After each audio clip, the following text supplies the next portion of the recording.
Hello good morning dear all of you students, welcome back your Adesh Pathshala platform. I hope आप सभी की तैयारी बहुत ही बढ़िया और अच्छे तरीके। तो जो पहली बार आए उन सबके लिए बता देता हूँ, मेरा नाम है राधेश्याम केवट और मैं आप सबको UGC net JRF paper 1 December 2025 and June 2026 के दृष्टिकोण से। तो आज हमारी class number 4 paper 1 UGC net JRF की जो आपकी फर्स्ट यूनिट है टीचिंग एप्टीट्यूड यानी कि शिक्षण अभिवृत्ति की, आज हमारी 4 नंबर की यानी चौथी नंबर की क्लास है। एक बार हम जल्दी से रिकॉल कर लेते हैं अभी तक हमने क्या क्या पढ़ लिया है। सबसे पहले हमने फर्स्ट क्लास की बात करते हैं, सिलेबस वगैरह से हमने स्टार्ट किया था। टीचिंग शिक्षा से संबंधित परिभाषा को तत्व वगैरह समझे। फिर इसका आए थे हम levels of teaching, models of teaching. फिर हमने दो कॉन्सेप्ट भी पढ़े थे, कॉग्निशन एंड मेटाकॉग्निशन। अच्छी तरीके से समझ चुके चारों के चारे levels, memory level, understanding level, reflective level, ये सभी इंपॉर्टेंट लेवल्स हम समझ चुके हैं। उसी तरह हमने मॉडल्स पे बात की थी, टीचिंग के क्या क्या मॉडल्स थे आपके। अभी हम टीचिंग के ऐसे मॉडल पढ़ रहे हैं जो विभिन्न विचारकों ने दिए थे। कल हम वाइगोत्स्की का हमने मॉडल पढ़ा था और अन्य तमाम हमने कल मॉडल देखे थे। कॉयलर का भी हमने कल मॉडल देखा था, चिंपांजी वाला मॉडल देखा था हमने, बिल्ली वाला कल मॉडल देखा था, एक रॉबर्ट जो 9 माह का बच्चा था उसके एक चूहे के साथ एक एक्सपेरिमेंट किया गया था।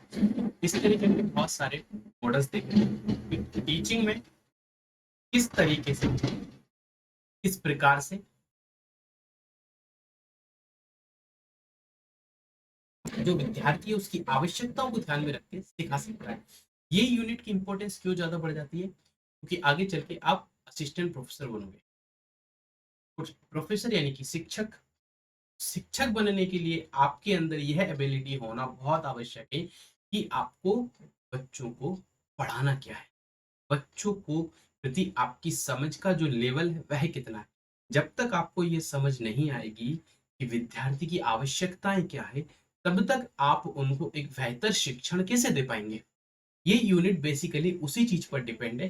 कुल मिला के शिक्षण और छात्र दोनों के बीच के जो रिलेशन है उन्हीं सबको संदर्भित करती हुई पूरी की पूरी यूनिट हमको ये सब पढ़नी। तो कुछ आज हमारी अंतिम क्लास है मॉडल्स की, टीचिंग के मॉडल जो थे ये अंतिम क्लास थी। इसके बाद हमारी बहुत मजेदार चीजें स्टार्ट हो जाने वाली है। क्लियर, एक टॉपिक और आएगा बीच में, हमको वो पढ़ेंगे। तो अच्छे से पढ़ना, समझ के पढ़ना। मैं पहली बार फिर से कह रहा हूँ, टीचिंग एप्टीट्यूड के पीवाईक्यूज लगाते रहना, अभी से स्टार्ट कर देना। 3-4 यूनिट कंप्लीट हो चुकी है, सभी के पीवाईक्यूज अच्छे से लगाते रहना। कल के लिए कुछ मत छोड़ना, काल करे सो आज कर, आज करे सो पल में प्रणय होएगी भौरी करेगा। समझ में आ रही ना, घबराना नहीं है। 2 माह का समय मैं जानता हूँ आपके पास बहुत कम समय बता है एग्जाम को लेकर, बहुत जल्दी नोटिफिकेशन आने वाला है। धीरे धीरे रे मना, धीरे सब कुछ होए, माली सींचे सो गड़ा, पर ऋतु आए तब फल हो। धीरे धीरे सब कुछ, निश्चित रहिए। असफलताएं भी मिलती हैं जीवन में, सफलताएं भी मिलती, सब अपने एक क्रम में चलती रहती हैं। परंतु आपको क्या है ना, आपका होप नहीं छोड़ना है। आप जिस रास्ते पर चल चुके हैं उसको छोड़ना नहीं है। असफलताएं हमेशा आपको कुछ सिखाती हैं, बस उन असफलताओं से सीखते हुए आपको आगे हमेशा बढ़ना है। क्लियर। तो स्टार्ट करेंगे हम टीचिंग एप्टीट्यूड।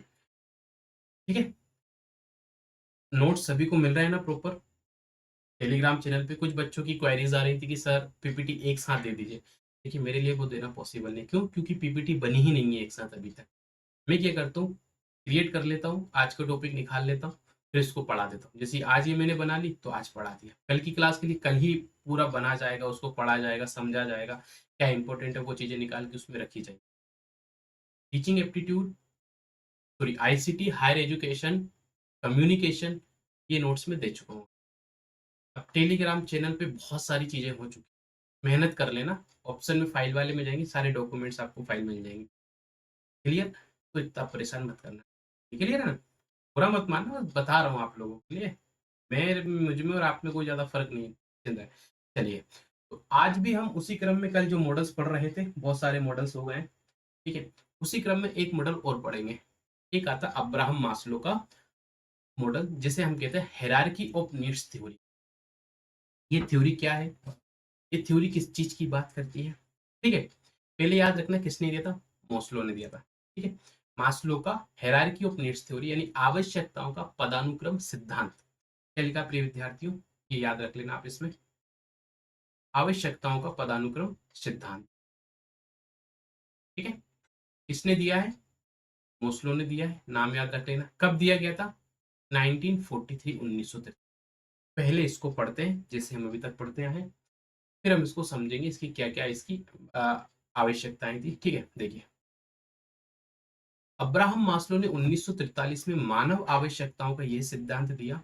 उन्होंने कहा कि मनुष्य की आवश्यकता एक पिरामिड पिरामिड का मतलब देखते हैं ना आप ये, पिरामिड को हायरार्की से यहाँ बना देते हैं, यहाँ जगह ना।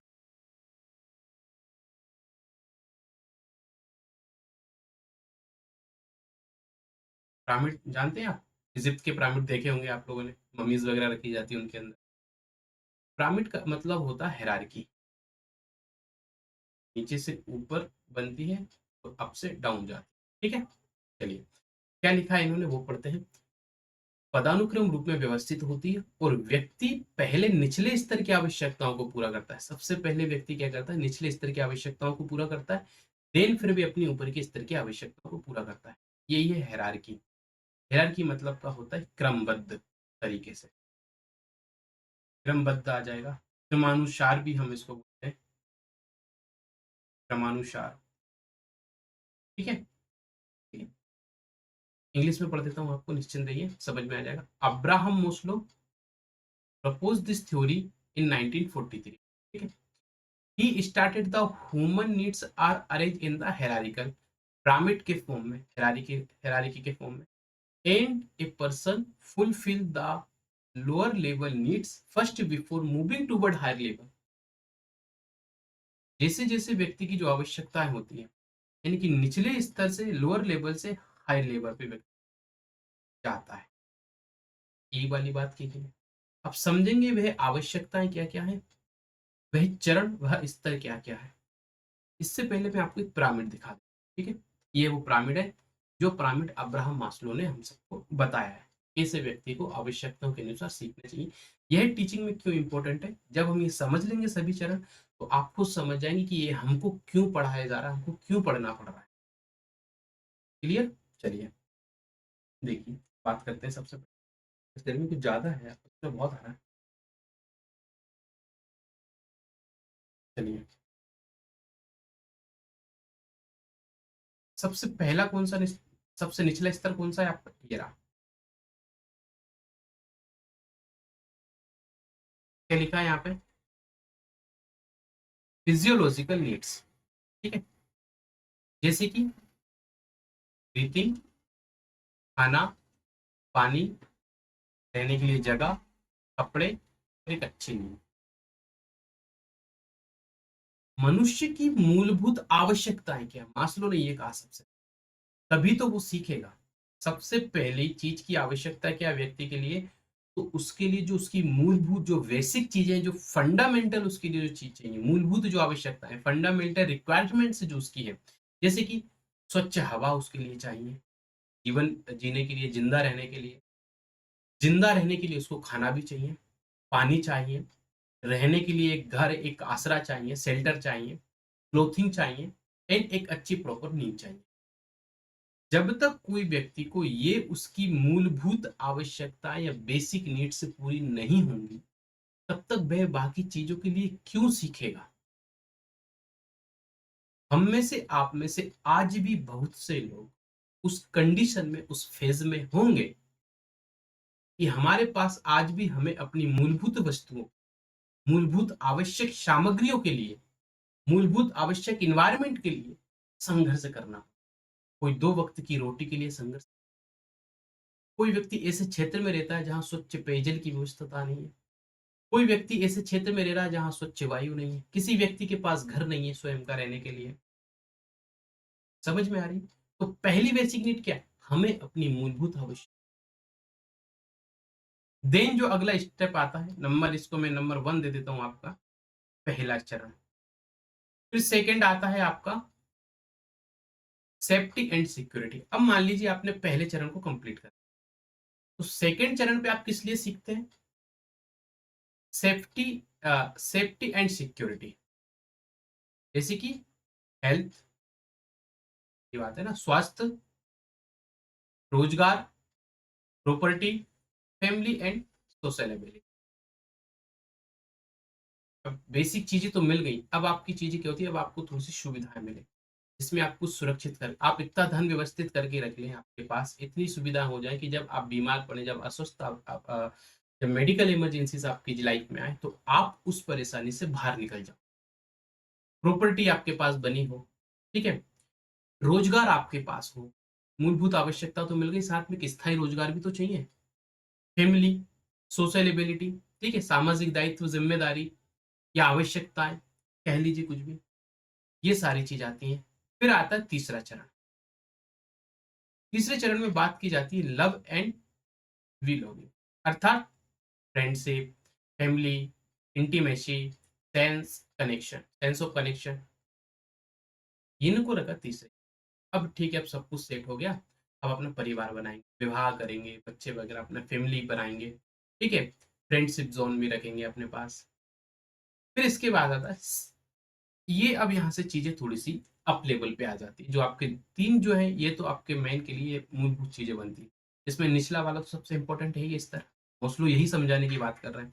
फिर आता है सेल्फ एस्टीम, अर्थात यहाँ पे व्यक्ति कॉन्फिडेंस, अचीवमेंट, उपलब्धता, रिस्पेक्ट ऑफ अदर्स, ये सारी चीजें व्यक्ति यहाँ पे सीखता है इंडिविजुअली होकर या यूनिक इंडिविजुअलिटी के कारण, ठीक है, ये उसकी फिर आवश्यकताएं पड़ती है। फिर आता है सबसे उच्चतम, सबसे हाई जो रहता है, ठीक है, ये सबसे लो है हमारा स्तर, ये चलता है। आप चाहे तो लिख सकते हैं अपनी नोटबुक में, मैंने आपको कई बार बताया है शॉर्ट, ये देखिए क्या लिखा है यहाँ पे, मॉरलिटी, क्रिएटिविटी, ठीक है, acceptance, experience, purpose, meaning and inner potential. सबसे लास्ट में जाके आप बात करो, नैतिकता की बात करो, आप शिष्टाचार की बात करो, आप अपनी पर्सनल व्यक्तिगत आप अपनी इमेज को क्रिएट करोगे बड़े लेवल से। सबसे पहले कुल मिला के बात की जा रही है, पहले आप अपने तन को ढकिए, फिर अपने मन को ढकिए, ठीक है ना, तन से लेके मन तक की बात तो है, बीच में ये लेवल्स आ जाएंगे, safety, security, self esteem, love वगैरह, ये सारी चीज, फैमिली वगैरह। अब इसको हम पढ़ते हैं, आपको सिंपल सी ये हायरार्की मैंने समझा दी। पहली जैसे कि जो पहला जो लेवल्स है, ये आता है फिजियोलॉजिकल नीड्स, अर्थात शारीरिक आपकी आवश्यकता। सबसे बुनियादी आवश्यकताएं क्या होती है मनुष्य की, भोजन, पानी, नींद, हवा और आश्रय, ठीक है। जैसे कि भूखे इंसान का ध्यान सबसे पहले किस चीज पर होता है,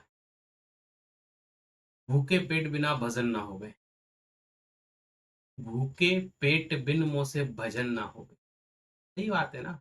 जब तक शरीर में जान नहीं होगी, पेट में अंश नहीं होगा, ताकत नहीं होगी, तो आप कहो एक भूखे व्यक्ति से कि भजन करो, फिर आप कुछ भी करो, वो किसी भी धर्म से ताल्लुकात रखता नहीं करेगा। क्यों? उसकी शरीर की वह वैसी का आवश्यकता है, शरीर को चलाने के लिए, शरीर को जिंदा रखने के लिए पहली आवश्यकता उसके लिए भजन नहीं है, उसके लिए भोजन है। समझ में आ रहा? यही बात मोस्लो कह गए 1943 में एक मॉडल्स के लेकर कि अभी हम क्यों पढ़ रहे हैं ये सब मैं अभी नहीं बताऊंगा, लास्ट में जब पहुंचूंगा तो आपको खुद ब खुद समझ में आ जाएगा, मुझे बताने की आवश्यकता ही नहीं पड़ेगी। मैं ना इतने बेसिक चीजें से इतना सिंपल तरीके से समझा रहा हूँ ना, क्यों इतनी मेहनत कर रहा हूँ पता है? मैं कर रहा हूँ खासतौर पर हिंदी माध्यम के। क्यों? इंग्लिश वाले बुरा मत मानिए, रीजन है उसका, पेपर हमारा इंग्लिश में बनता है, इंग्लिश में बनने के बाद ये ट्रांसलेट किया जाता है इंग्लिश को हिंदी में, तो ट्रांसलेशन इतना जटिल होता है ना, हिंदी वाला जो सामान्य विद्यार्थी, वो उसको अनुवाद करने में उसे बड़ी समस्या, कि पूछा क्या गया।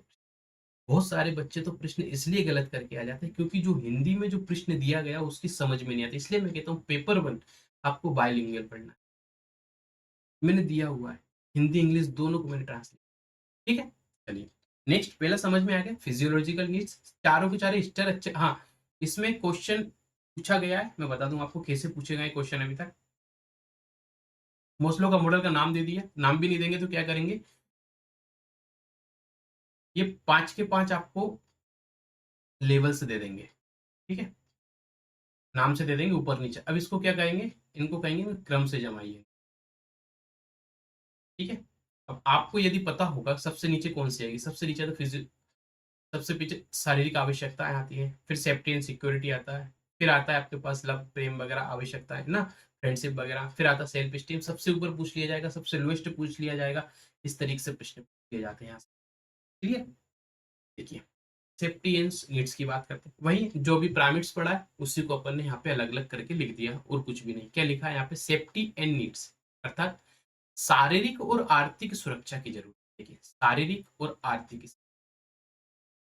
कैसे? घर होना चाहिए, नौकरी होना चाहिए, स्वास्थ्य होना चाहिए, और इसकी स्टेबिलिटीज बनी रहे आपके पास। ठीक है? एग्जाम्पल, इंसान सुरक्षित घर और स्थायी नौकरी चाहता है। बिल्कुल। सेकंड चीज आपके पास यही है ना। ठीक है, आपने इतना तो कर लिया कि आप भूखे नहीं मरेंगे। आपने पानी की व्यवस्था कर ली, खाने की व्यवस्था, ठीक है, आप 200-300 रुपए रोज के कमा लेते हैं और खा पी लेते हैं। परंतु स्थायित्व कैसे आएगा जीवन में?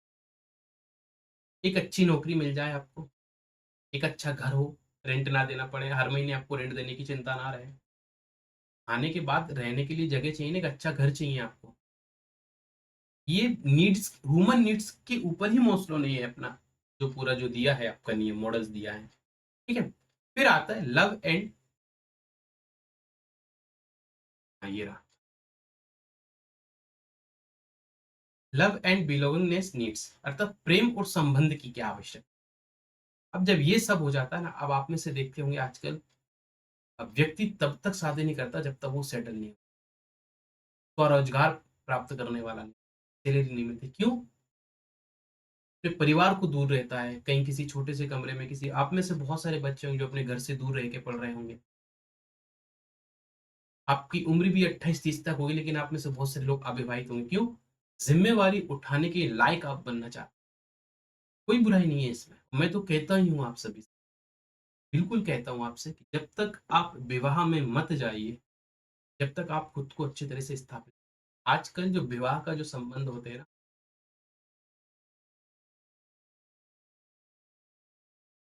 प्रेम और संबंध, इन दोनों के बीच एक बहुत ही महीन धागा हो, ये दिखता नहीं है। ये कब टूट जाए, किसी को कुछ। इसलिए हमको चाहिए, सबसे बड़ी चीज यहाँ पे चाहिए अंडरस्टैंड,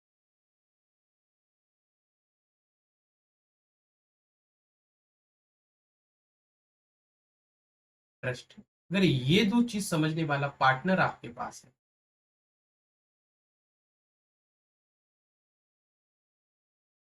तो आप एक सक्सेस लाइन क्रिएट कर सकते हैं। ऑब्वियसली कर सकते हैं, ट्रू बता रहा हूँ, फैक्ट है। ठीक है ना?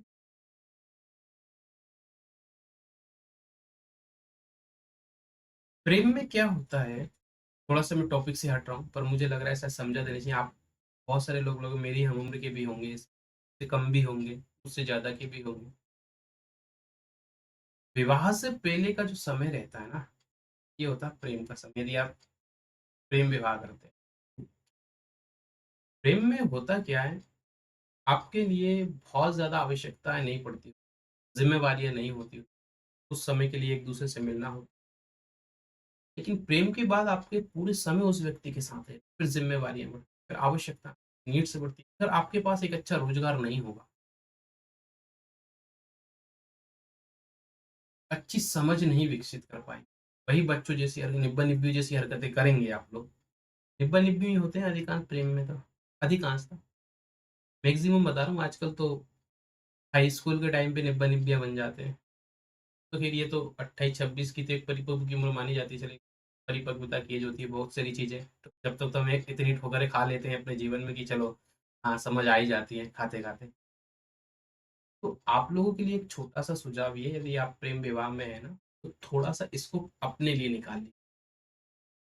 उस समय आप अपने आप को काबिल बना लीजिए।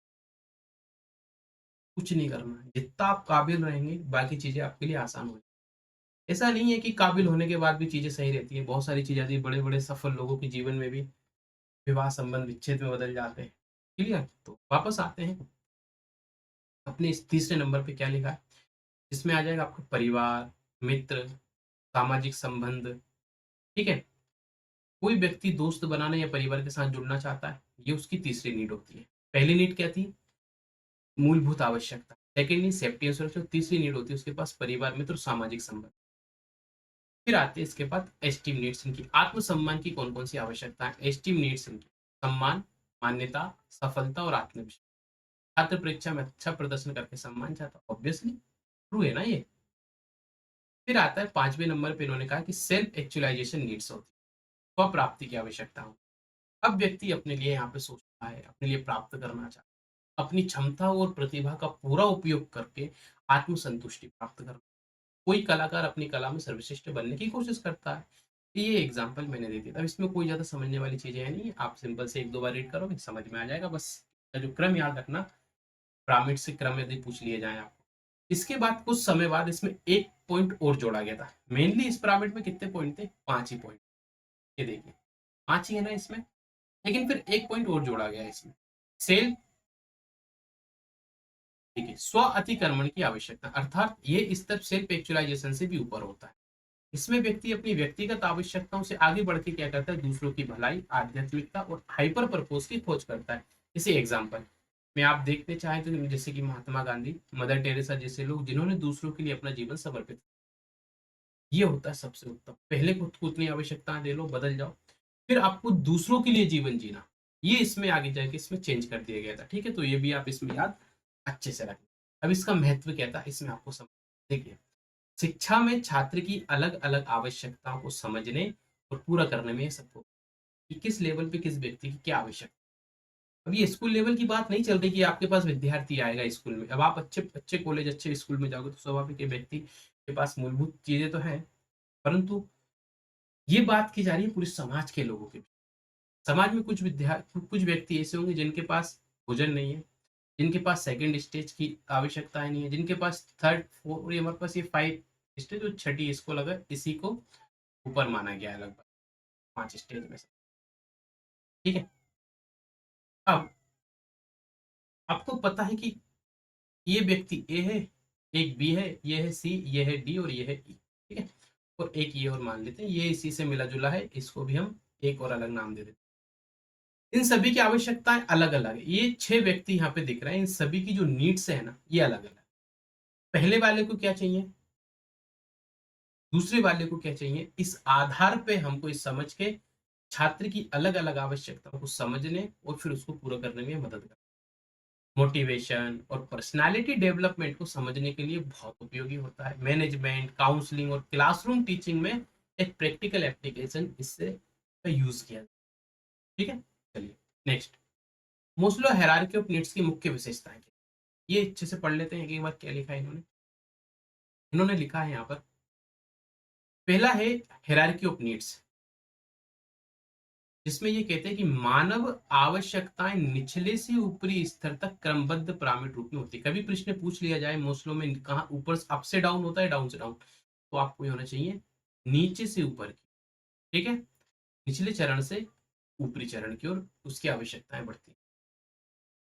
निचली आवश्यकताएं लोअर नीड्स, जैसे कि पहले व्यक्ति बेसिक नीड्स भोजन पानी सुरक्षा को पूरा करता है। इसके बाद वे हायर नीड्स है, जो सबसे उच्चतम उसकी जो आवश्यकता होती है, आत्मसम्मान आत्मसिद्धि की ओर बढ़ता है।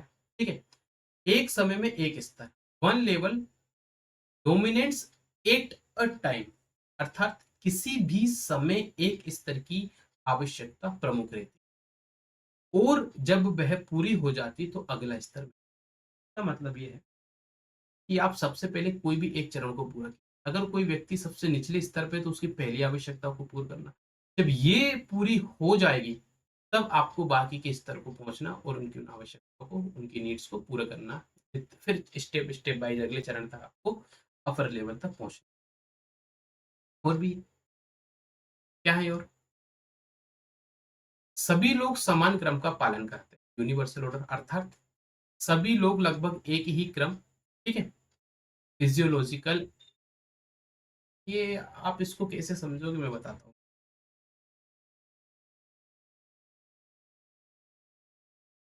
ये जो क्रम हमने पढ़े हैं नंबर 1 से लेके नंबर 5 और एक प्लस में जो उसमें थोड़ा सा क्या लिखा है, एक ही क्रम चलेगा, ये नीचे से ऊपर तक चलेगा।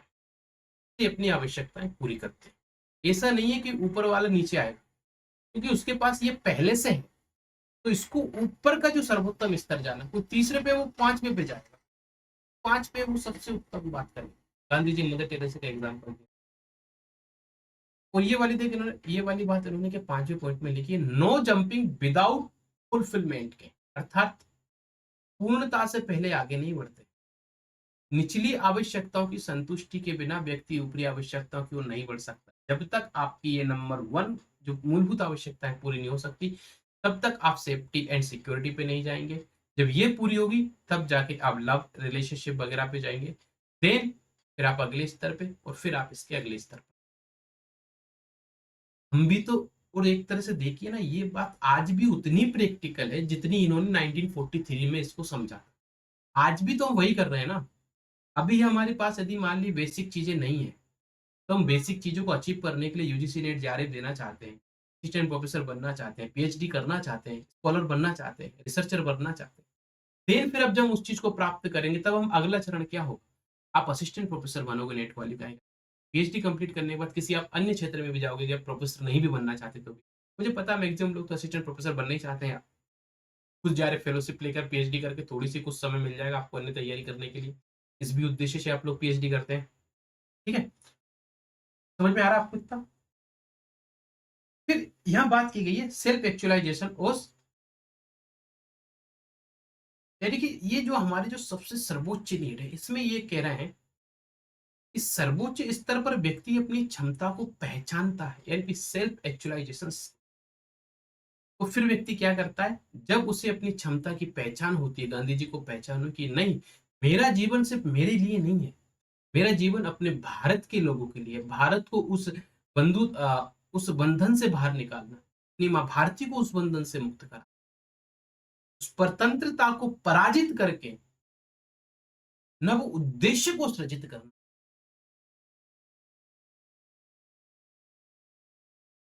कार्य तो नहीं हो रहा ना? जहां दिक्कत आए ना, बता देना मुझे। मैं चाहता हूं आपको ये चीजें बहुत ज्यादा रटने की आवश्यकता नहीं पड़े, एक ही बार में समझ में आ जाए।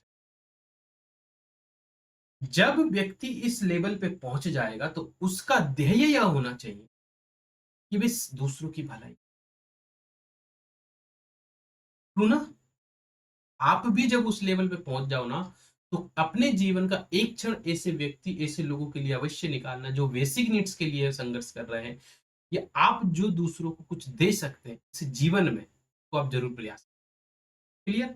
चलिए, अब ये हो गया हमारा पूरा, ये मोस्लो का एक बार देख लीजिए ना, क्या क्या हमने इसमें पढ़ा है। चार स्तर सभी हमने जो नीट पिरामिड पढ़ा, उन्हीं को हमने एक्सप्लेन किया, इसके अलावा हमने कुछ नहीं। ठीक है? फिर आते हैं कट लेविन का एक परिवर्तन प्रबंधन मॉडल, छोटा सा मॉडल है, बहुत ज्यादा इसमें ज्यादा आपको देखना नहीं है। Kurt Lewin change management model क्या है, ये समझ लीजिए इसको। ठीक है? कट लेविन ने संगठन और व्यवहार में परिवर्तन, किस चीज की बात की, ये दो लाइन इसमें याद रखना, कभी पूछ लिया जाए। एक इसने ऑर्गेनाइजेशन लेवल और एक इसने बिहेवियर की बात की, ठीक है, तो लिखा होगा ये ऑर्गेनाइजेशन एंड बिहेवियर की बात की गई। दो चीजों पे ये बात करते हैं, कैसे कैसे ये परिवर्तन होते हैं, ये मॉडल्स की बात की गई। उन्होंने कहा कि परिवर्तन एक तीन चक्रीय प्रक्रिया है, थ्री स्टेप प्रोसेस। तीन स्टेप होती है, वो तीन तीन स्टेप कौन सी है? पहली होती है आपके पास अनफ्रीज करना, सेकंड होती है परिवर्तन, और फिर होता है रिफ्रीज। आप याद करो, हमने सेकंड क्लास में कुछ पढ़ा था ऐसा, स्कीमा वगैरह याद आ रहा है आपको?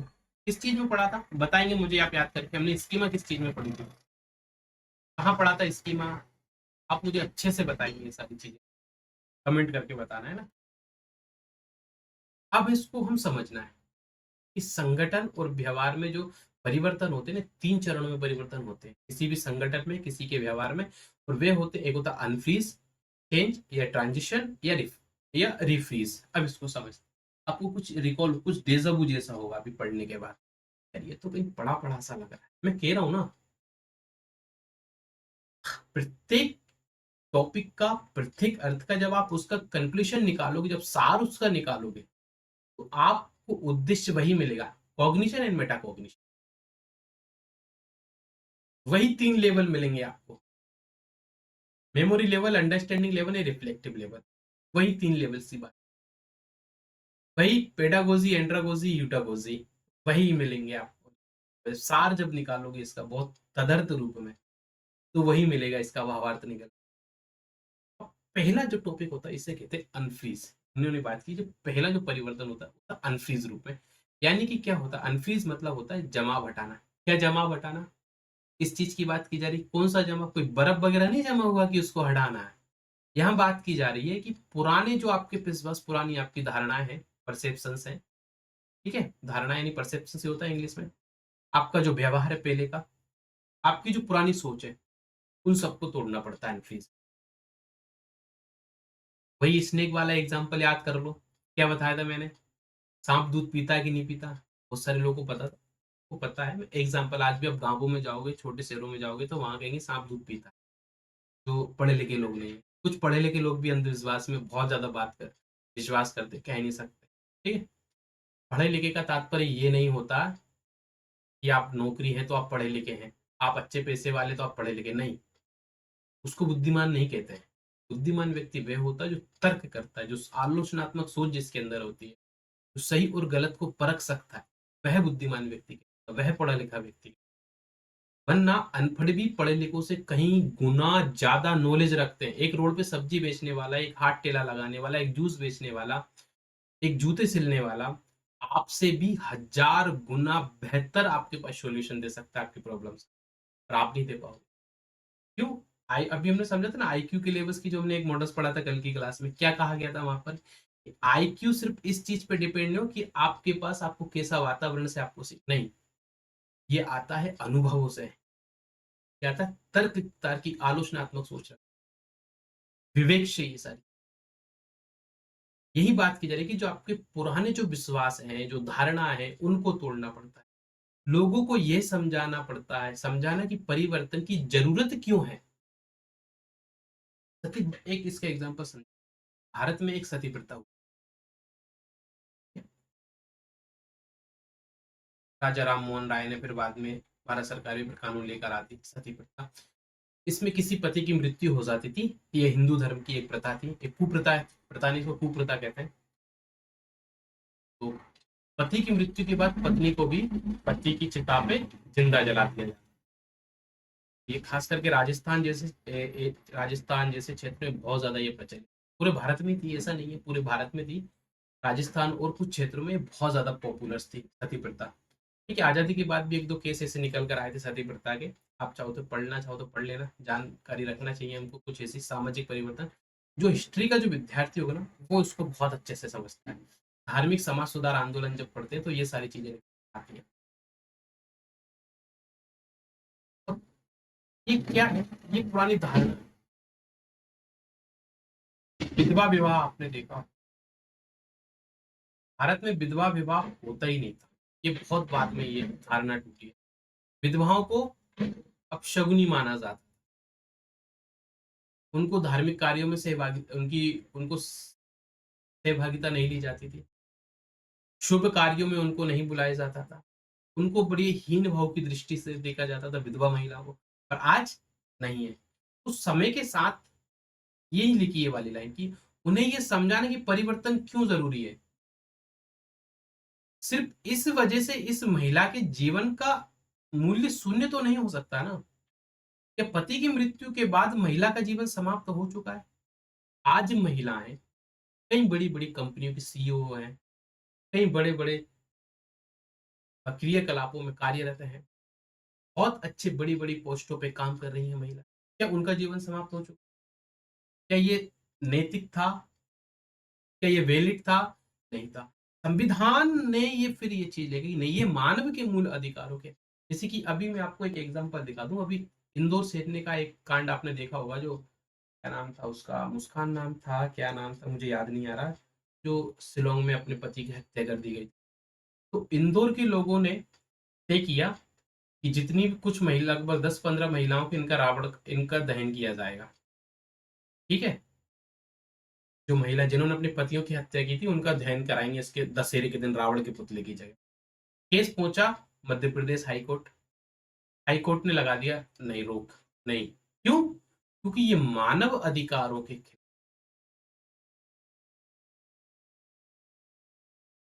मानव अधिकार। हमारा कानून यह कहता भी हमें अपराध को समाप्त करना है, अपराधी को नहीं करना। अब उस पर हमको वक्तव्य नहीं देना कि वो कितना सही है, कितना गलत था। मुझे पता है आप लोग बहुत कहेंगे कि हाँ, उसने वहाँ के लोग सही कर, पर होगा क्या इससे? मैं आपसे पूछता हूँ। ना मैं इसके समर्थन में कि ये सही था, ना मैं उसके समर्थन में ये गलत। बस मैं आपको बता रहा हूँ, चीज़ें कैसे परिवर्तित होती हैं।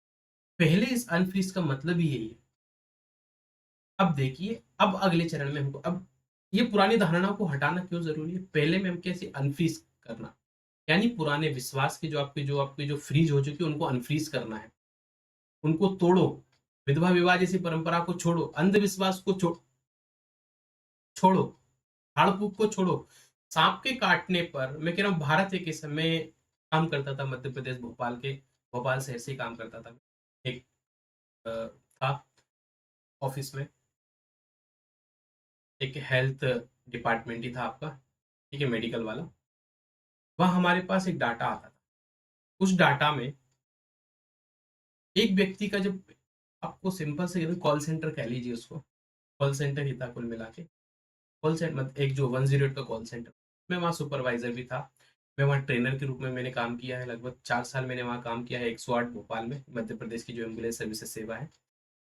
तो वहाँ हमारे पास एक डाटा निकल के आता था। उस डाटा को जब हम उसको जब अलग-अलग करते थे, वहाँ पे स्नेक बाइट के केस का एक कैटेगरीज़ होती थी। स्नेक बाइट यानी साँप के काटने वाली। उसमें मैक्सिमम केसेस आते थे गाँव से। गाँवों में खेत खलियान, पेड़ वगैरह, झाड़ वगैरह ये सब होते, तो साँप वगैरह आसानी से आपको मिलते ज एरिया में उसमें। वहाँ के जो गाँव के लोग होते थे ना, वो क्या करते थे? देखिए, नॉर्मली हमारे इंडिया में कोबरा स्नेक पाया जाता है क्षेत्र में। किंग कोबरा भी होता है, रसेल वाइपर भी होता है। आपके लिए एक एडवाइस भी है, एक सुझाव भी है, 60 मिनट का समय होता है आपके पास, 60 मिनट स्नेक बाइट के बाद। ये इतना क्यों समझा रहा हूँ, ताकि आपको भी ये बाकी के 3 चरणों समझ में आ जाए। ये 60 मिनट के दौरान यदि आप हॉस्पिटल पहुँच गए, अगर आप लोग गाँव से हैं तो ये बात आपके लिए बहुत इम्पोर्टेंट होने वाली, शहरों में भी निकल आते हैं साँप तो। हॉस्पिटल पहुँच गए यदि आप 60 मिनट के अंदर, और आप यहाँ यहाँ पे आपको लेना है एंटीवेनम। क्या लेना है? एंटीवेनम। ये भी साँप के ज़हर से ही बनाया हुआ एक इंजेक्शन होता है। तो आपकी जान बच जाएगी यदि आपने कोबरा जैसे कोबरा, रसेल वाइपर या जो ज़हरीले साँप ने यदि आपको काटा है।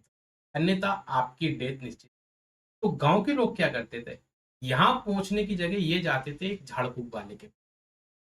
झाड़-फूँक वाला क्या करेगा? कुछ भभूत दे देगा, कुछ ऊट-पटांग चीज़ें कर देगा, कोई फालतू की लकड़ी वगैरह ये बाँध देगा इधर-उधर। अब वो ज़हर उसके शरीर में फैल गया। 95% डेथ होती है हमारे यहाँ।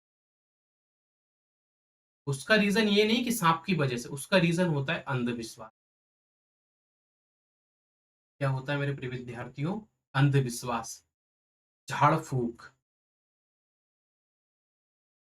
अब आप कहोगे यार सर, हम तो यहाँ स्नेक के पास ले गए थे। तो मैं 99% श्योर हूँ वो स्नेक ज़हरीला ही नहीं होगा। हो सकता है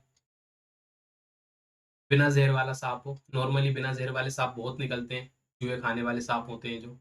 मैक्सिमम साँप चूहे खाते हैं, परंतु कुछ साँप होते हैं जो नॉर्मली निकलते हैं। पानी वाले साँप भी आप जिसको बोलते हैं, ठीक है? नाम रेड स्नेक जिसको बोलते हैं, रेड स्नेक, है ना? तो हमको इस धारणा को तोड़ना होगा कि सांप के काटने पर अंधविश्वास से बचते हैं। यही वाली बात की इन सब चीजों को अनफ्रीज करना। अब देखिए मैंने कितने एग्जांपल दे दिए, सती प्रथा का दे दिया, विधवा विवाह का दे दिया मैंने आपको, और ये अंधविश्वास एक और है। ये अगर मैंने दूं तो इसे कह लीजिए, वो महिलाओं को कोई अगर मानसिक बीमारी, उसको डायन समझ के उसको मार दिया जाता है। गांवों में आज भी मैंने कहीं ऐसे न्यूज आप देखते होंगे, आती होगी कि एक महिला को गांव वालों ने डायन समझ के उसके बाल मोड़ दिए, तो उसको जिंदा जला दिया, तो जान से मार दिया, पत्थर मारने लगे, जबकि वो मानसिक रूप से बीमार है। वो अंधविश्वास है, लेकिन फैलती है, मानते हैं लोग, पढ़े लिखे नहीं होते। तो उन सब धारणाओं को हटाना है, यही वाली बात इन्होंने कही है। क्या नाम है इनका? कर्ट लेविन ने। ये 4 इन्होंने ये 3-4 परिवर्तन बता रहे हैं। कैसे ये आपके व्यवहार और संगठन को परिवर्तित करते हैं। इन सब चीजें पहला आपको अनफ्रीज करना है, देन आता है चेंज। अब देखिए यहाँ पे आपको थोड़ा सा कुछ रिकॉल होगा डेजा वू जैसे। चेंज एंड ट्रांजिशन, परिवर्तन या संक्रमण, अर्थात असली बदलाव इसी चरण में होता है। ये तो आपने हटाई है पुरानी चीज, अब क्या हुआ, जो नए विचार आ रहे हैं, जैसे कि आपको पता चला है कि सर ने हमको बताया है कि सांप दूध नहीं पीता और सांप के काटने पर हमको 60 मिनट का समय मिलता है। ये मैं कोबरा स्नेक की बात कर रहा हूँ।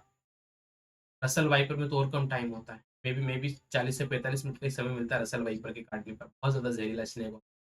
ठीक है, ब्लैक कोबरे में भी लगभग इतना ही समय होता है, जो आपके इधर उत्तर पूर्वी क्षेत्र में मिलेगा। ठीक है, साउथ के कुछ इलाकों में मिलता है। इंडिया की मैं बात करूँ, नेपाल से लगी बॉर्डर पे मिलता है ये सांप, जो बड़ा वाला होता है, काला ब्लैक कोबरा, किंग कोबरा जिसको बोलते हैं। ठीक है, अब ये हमको पता चल गया कि सर ने कहा, आज हमें जानकारी मिली है कि 60 मिनट का समय है। नॉर्मली कोबरा या कोई सी जहरीले सांप के काटने पर आपको किसी भी नजदीकी सरकारी हॉस्पिटल में जाइए और वहां पे आपको एंटीवेनम मिलेगा।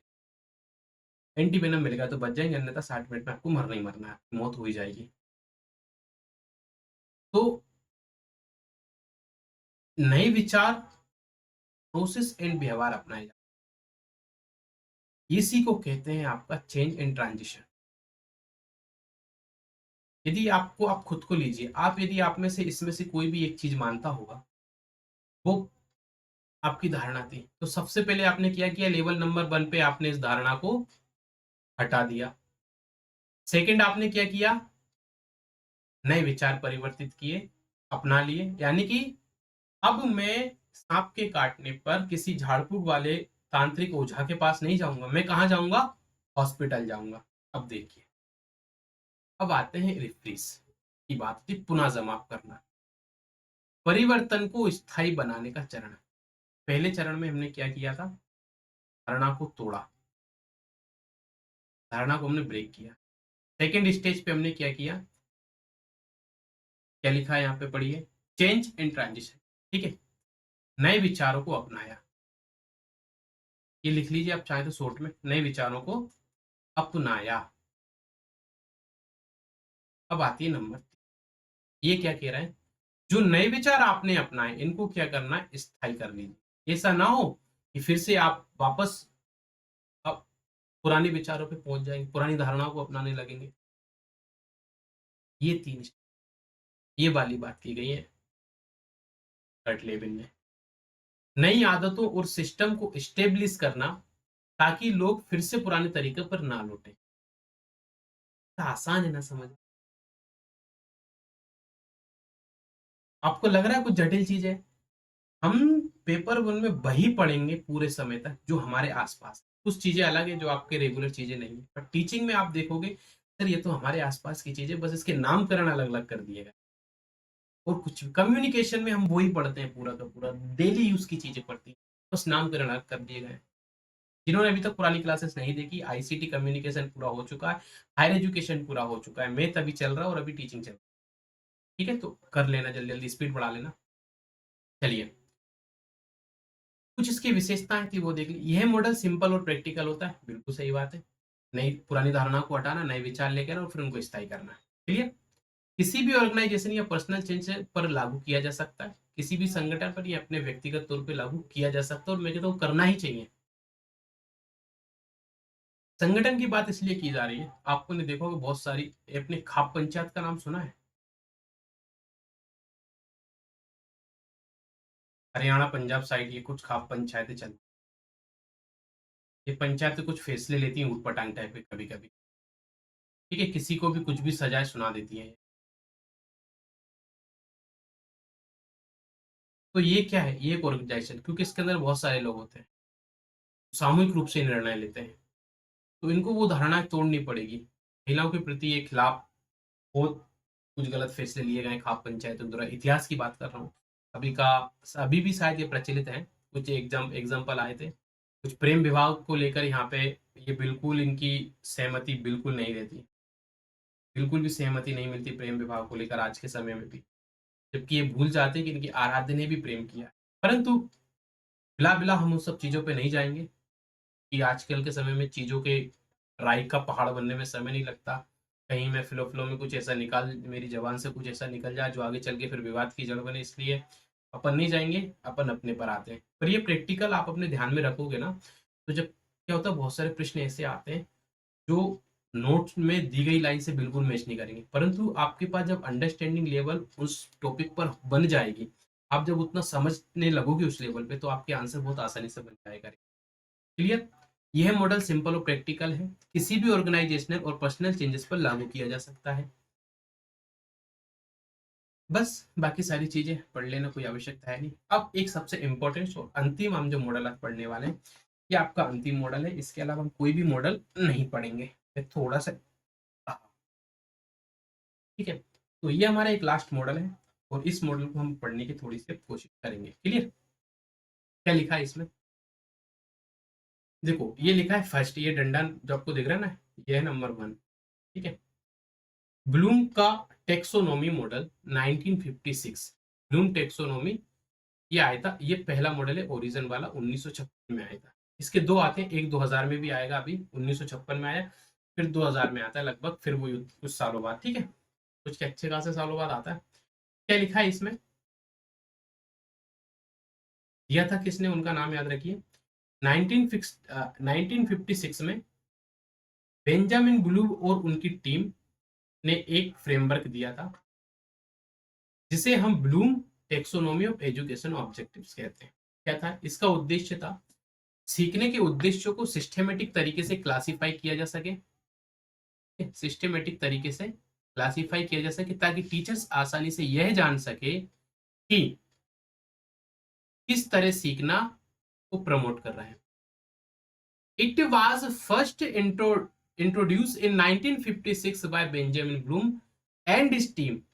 Its aim was to classify educational objectives so that teachers could better plan lesson, assessment and curriculum. Bloom ने लर्निंग को 3 डोमेन में, कितने डोमेन थे? 3 तरह के डोमेन कह लीजिए इनको, 3 तरह के टाइप्स कह लीजिए, 3 तरह के प्रकल्प कह लीजिए, 3 प्रकल्प ये देते हैं।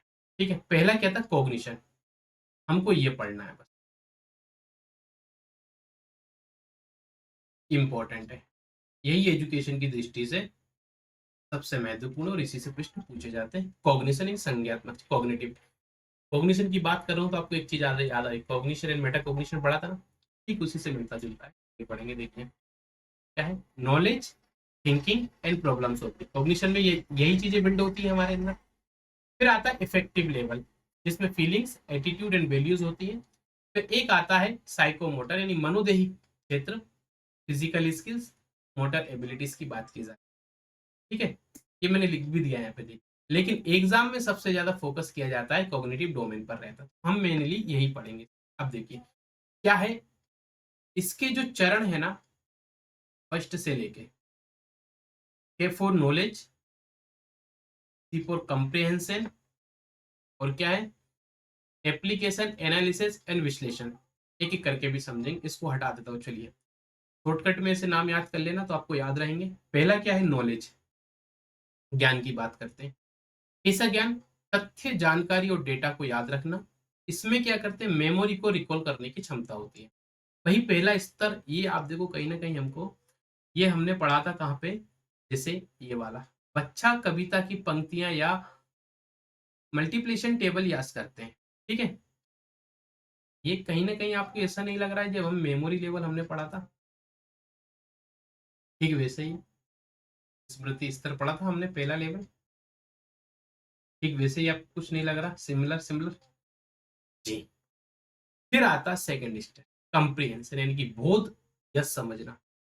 नॉलेज को याद नहीं करना है, बल्कि उसका अर्थ भी समझना। ये ठीक आपको ऐसा नहीं लग रहा, अंडरस्टैंडिंग जैसा, अंडरस्टैंडिंग या एंड्रागोजी, यही था ना, सॉरी पेडागोजी, ह्यूटागोजी पढ़ा था आपने, एंड्रागोजी है ना, एंड्रागोजी आएगा। अंडरस्टैंडिंग, समझ स्तर, हमने क्या बोला था, समझ स्तर या एंड्रागोजी। यहाँ पे क्या किया, कंप्रिहेंशन लिखा, नॉलेज को सिर्फ याद नहीं करना बल्कि उसका अर्थ भी समझना है। किसी भी कॉन्सेप्ट की उसकी व्याख्या करना, उसका अर्थ बताना, यानी कि अब समझ हमको उस टॉपिक पर विकसित करना है। एक तो सिंपल चीजें आपने एक पोइम याद कर ली, लेकिन यहाँ उसको अर्थ भी समझना है आपको। फिर आता नेक्स्ट स्टेप आता है, जिसको हम बोलते हैं एप्लीकेशन, यानी कि अनुप्रयोग करना। अब जो ज्ञान आपने सीखा है ना, देखिए, जो ज्ञान आपने सीखा है उसको प्रैक्टिकल सिचुएशंस में यूज कर, लिखा है प्रैक्टिकल सिचुएशन में यूज, जैसे कि प्रॉब्लम सॉल्विंग में नॉलेज अप्लाई करना।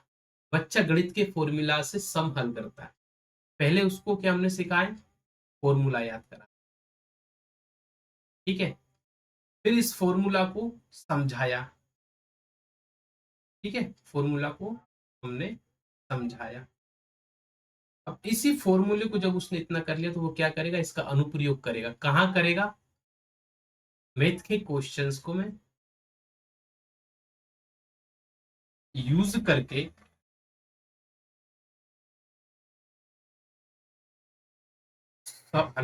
सोल्व करेगा या सॉल्यूशन निकालेगा।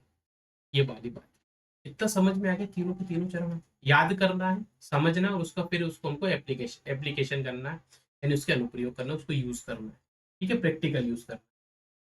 चौथा आता एनालिसिस यानी कि विश्लेषण। बहुत बच्चे कंफ्यूज होते हैं विश्लेषण विश्लेषण और संश्लेषण में। देखिए, विश्लेषण आपको बता देता मैं भी सिंपल बता देता हूँ इसको, हम जब रिसर्च पढ़ेंगे ना, रिसर्च में इसको बहुत डिटेल से पढ़ेंगे, विश्लेषण संश्लेषण वगैरह। देखिए, जानकारी को कई भागों में तोड़कर रिलेशनशिप और पैटर्न्स में समझना हो, कोई इंफॉर्मेशन है, इसको अलग अलग तोड़ दो, और फिर इस पे क्या करना है, इसको हमको विचार करना है, विमर्श करना है, और फिर इसका निष्कर्ष निकालना है।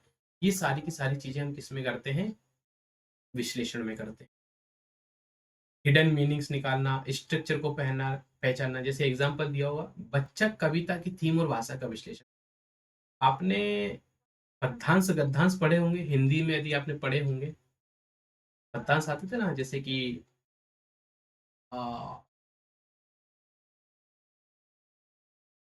चार बांस 24 गज, अंगुल अष्ट प्रमाण, ता ऊपर सुल्तान है, मत चूके चौ। ये चंद्रवरदाई की पोइम है, ठीक है, जो महाराणा प्रताप जी के जो वो थे ना, महाराणा प्रताप, सॉरी, पृथ्वीराज सिंह जी, पृथ्वीराज चौहान के जो पर्सनल असिस्टेंट थे, कवि थे उनके। अब ये लिखी हुई है कविता के फॉर्म में, ठीक है, इसको अर्थ निकालना, सही अर्थ, इसका विश्लेषण करना, इसका विश्लेषण क्या है, इसका अर्थ क्या है, ये कहना क्या चाहते हैं इस लाइन, इसी को कहा गया है इनको एनालिसिस समझ, ठीक है। अब आता है विश्लेषण, सॉरी, संश्लेषण आता है, विश्लेषण के बाद आता है संश्लेषण। अब क्या करते हैं यहाँ पे हम, अलग अलग हिस्सों को मिलाकर कुछ नया बनाना, जैसे कि क्रिएटिव कॉम्बिनेशन और डिजाइन करना, बच्चा खुद का निबंध या कहानी लिख सकता है। आपने चीजों को अलग अलग समझ ली, अब एक नया आपको उसमें क्या करना है, एक परिभाषा, जो आधार इसी का होगी, परंतु वो नवीनतम विचारों के साथ भी सृजित हो सकती है। क्लियर, चलिए, फिर आता है नंबर 6, लास्ट जो होता है आपका एवेल्यूशन यानी मूल्य, किसी चीज का निर्णय लेना, और फिर लास्ट में जांच, अंत में जाके सबसे पहले क्या, नॉलेज,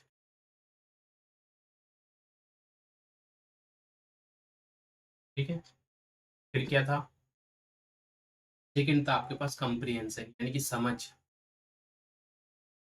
फिर क्या था, अनुप्रयोग, यानी कि इसको समझ के बाद आपको इसको अनुप्रयोग करना है, एप्लीकेशन, ठीक है।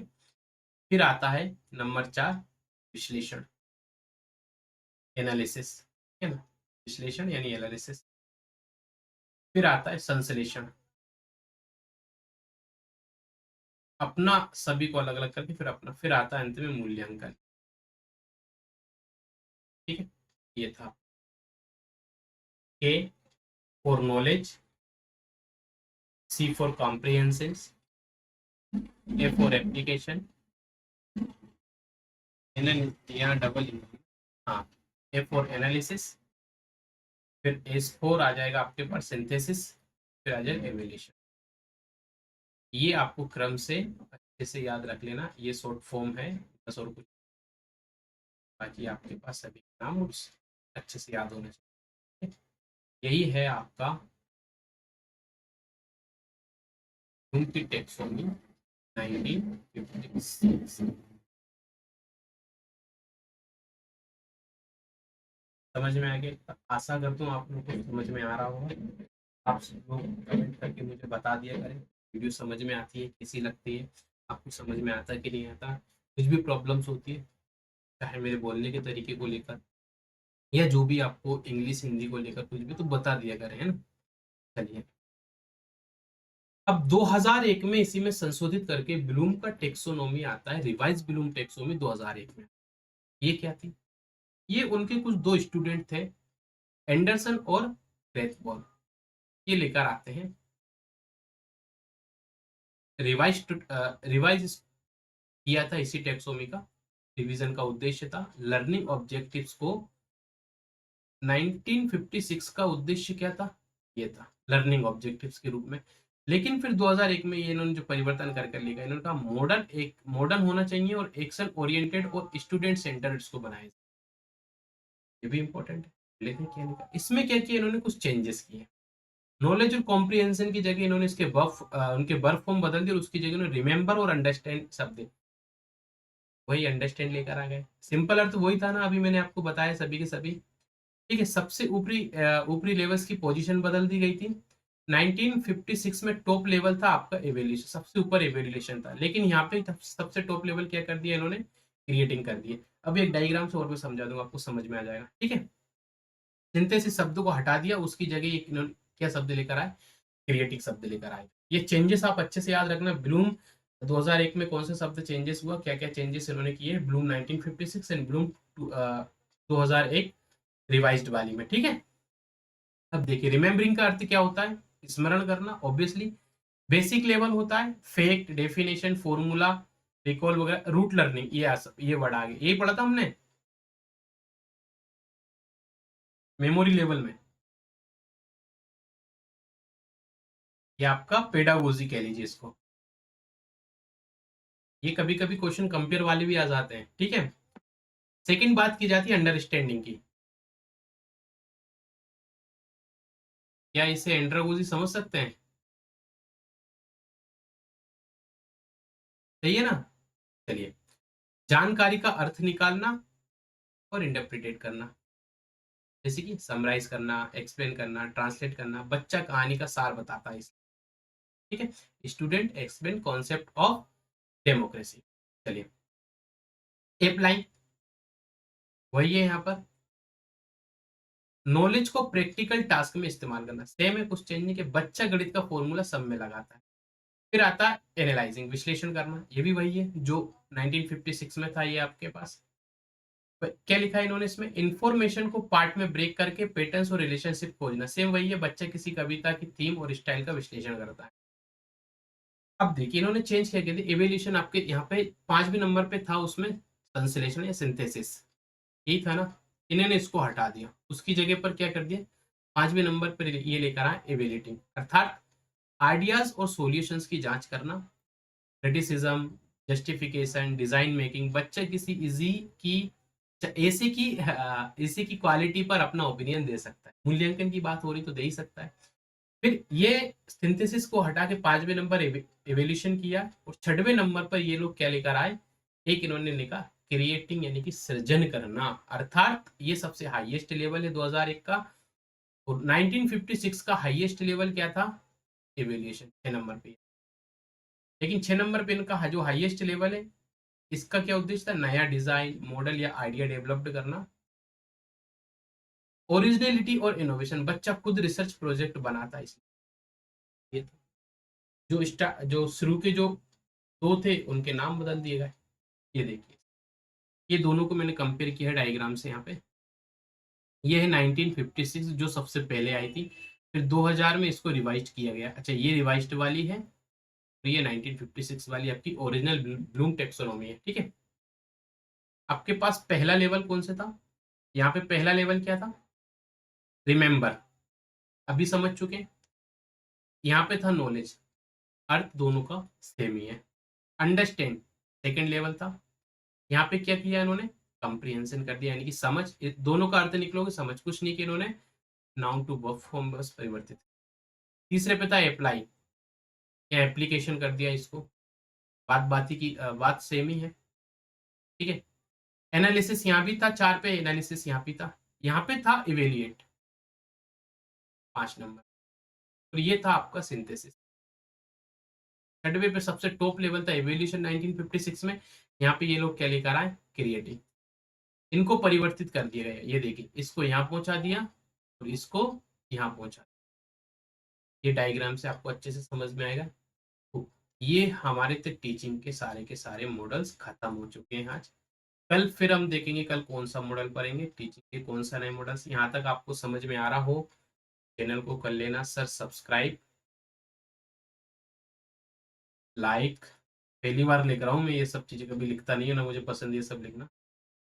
सब्सक्राइब, लाइक, और क्या करते हैं, कमेंट भी करते हैं। हाँ, कमेंट तो करना ही है आपको, क्योंकि मुझे पता तो तभी। कमेंट भी करना, और आप शेयर भी कर दिया करना वीडियोस को, ताकि वो जो भी बच्चे दिसंबर 2025 का एग्जाम देना चाहते हैं पर वो पेड कोर्स अफोर्ड नहीं कर सकते, तो वो आए।